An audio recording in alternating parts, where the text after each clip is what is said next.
नमस्कार. आपण कालपर्यंत दोन प्राणायाम पाहिले. पहिल्यांदा भस्त्रिका प्राणायाम करायचा आहे.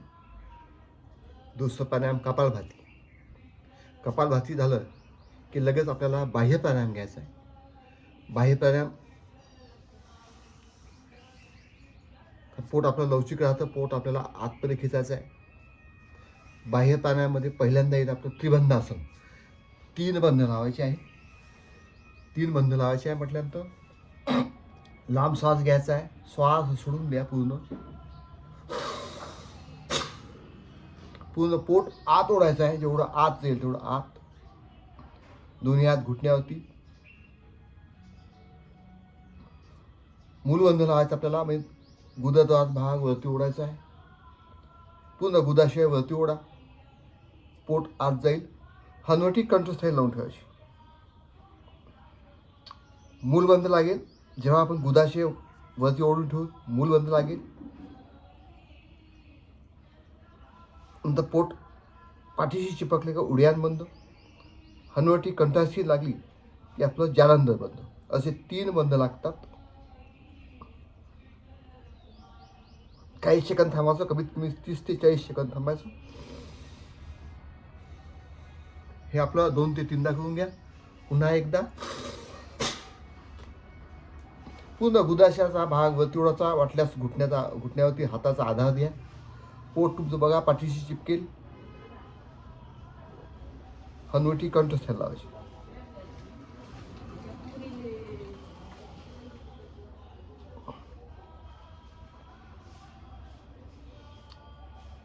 यामध्ये 3 फायदे होतात. मुळव्याध असेल, भगंद असेल, पाईल्स असेल. जेव्हा आपण मूलबंध लावतो, जेव्हा आपण गुदाशयाचा भाग वरती ओढतो, त्याने आपले ते त्रास कमी होतात. पोट पाठीशी चिपकले ॲटोमॅटिक तुमच्या पॅनक्रियाज ॲक्टिव्ह होतात. हनुवटी कंठाशी लागली की आपल्या थायरॉइड ग्रंथीला ताण बसतो, मग तुमचं थायरॉइडचं प्रमाण संतुलित राहतं. मग या त्रिबंधासनमध्ये 3 लाभ मिळतात. मुळव्याधसाठी 1, पचनक्रिया वाढेल 2, आणि तुमचं थायरॉइडसाठी सुद्धा. यात नंतर पुन्हा आपल्याला अग्निसार क्रिया करायची आहे. हे त्रिबंधासनमध्ये आहे. दुसरं आपलं आसन आहे अग्निसार क्रिया. म्हटलं तर पोटाला झटके द्यायचे आहे. पूर्ण पोट आत बाहेर न्यायचं आहे. एक लांब श्वास घ्या. श्वास सोडून द्या.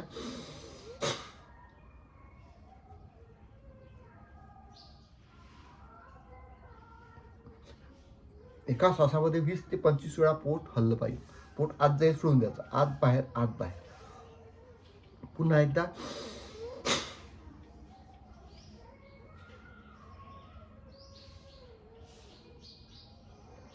याने पूर्ण आपल्या आतड्याला व्यायाम मिळतो.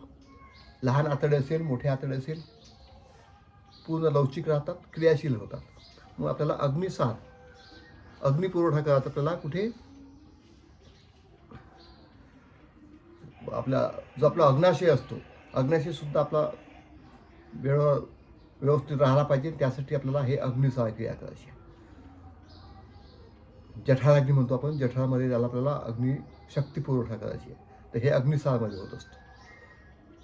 हे सुद्धा 2 ते 3दा करून घ्यायचं. एका वेळेस 25 ते 30 वेळा पोट हलवून घ्यायचं आहे. आता आपलं तिसरं प्राणायाम म्हटल्यानंतर आपण हे 2 झाले आपले आसन. यामध्ये तिसरं प्राणायाम उज्जयी प्राणायाम. हे आहे आपलं थायरॉइडसाठी आणि घशासाठी. घशाची विकार जे काही असतील, टॉन्सिल असेल, नेहमी तुम्हाला सर्दी होत असेल, थायरॉइडचं प्रमाण वाढलं असेल, तर याला संतुलित ठेवण्याचं काम हे उज्जयी प्राणायाम करते. मग आता आपण उज्जयी प्राणायामाची क्रिया करूया. उज्जयी प्राणायाम करतो. आपल्या छातीकडून कंठाकडे श्वास सोडायचा आहे. तोंडातून कंठाकडे नाही, छातीकडून कंठाकडे. 3 ते 4 तुटक आवाज काढायचा. एक लांब आवाज काढायचा आणि हनुवटी कंठस्थान लावून थांबायचं आहे 30 सेकंद. तर चालू करूया आपण उज्जयी प्राणायाम.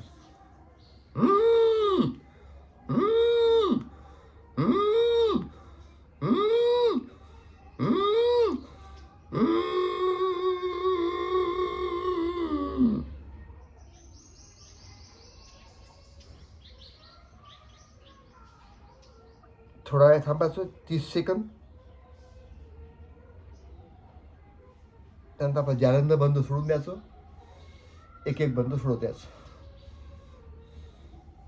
पुन्हा एकदा.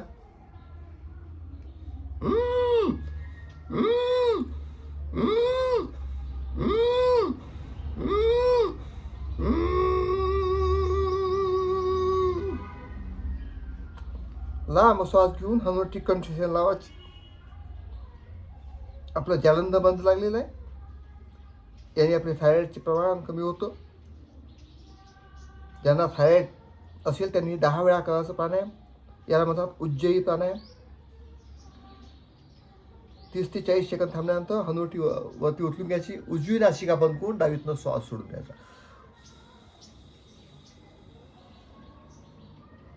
हे थायरॉईडसाठी अत्यंत लाभदायक. ज्यांना थायरॉईड असेल त्यांनी हे प्राणायाम 10 वेळा करा. निश्चित तुमचं 1 महिन्यात थायरॉईडचं प्रमाण संतुलित येईल. चला, नमस्कार, धन्यवाद. पुन्हा भेटूया.